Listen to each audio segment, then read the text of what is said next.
Hey everyone, this is William Parris, host on Legitimate Matters. I thought I'd take a moment just to share and reflect on this day, June 19th, which is Juneteenth Day. And even as I reflect and I think about what we celebrate on this particular day, which is the day back in 1865 when the last slaves were freed in Galveston, Texas. But I also want to take this a little bit further and also remember that Abraham Lincoln signed the Emancipation Proclamation back in 1863. And slaves, approximately 250,000, did not get the memo. So they continued in slavery for 2.5 years after the bill was signed.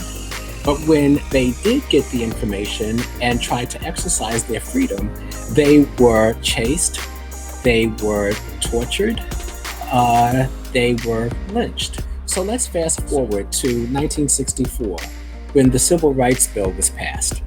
This law outlaws discrimination based on race, color, religion, sex, or national origin. It also prohibits unequal application of voter registration requirements and racial segregation in schools, employment, and public accommodations.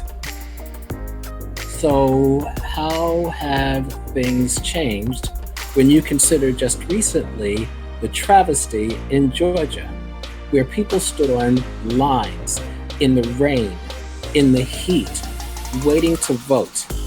Many people were discouraged and turned away, which is just really horrific.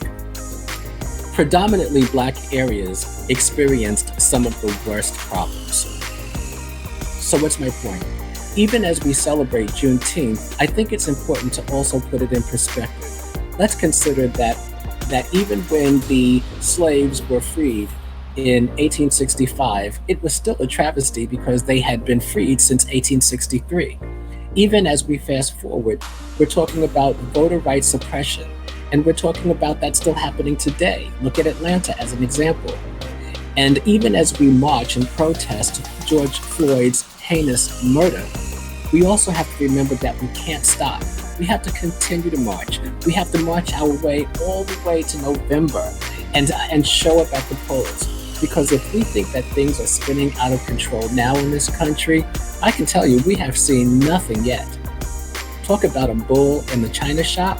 That's what's coming unless we show up. So let's all celebrate Juneteenth, but let's also not forget that we have more work to do.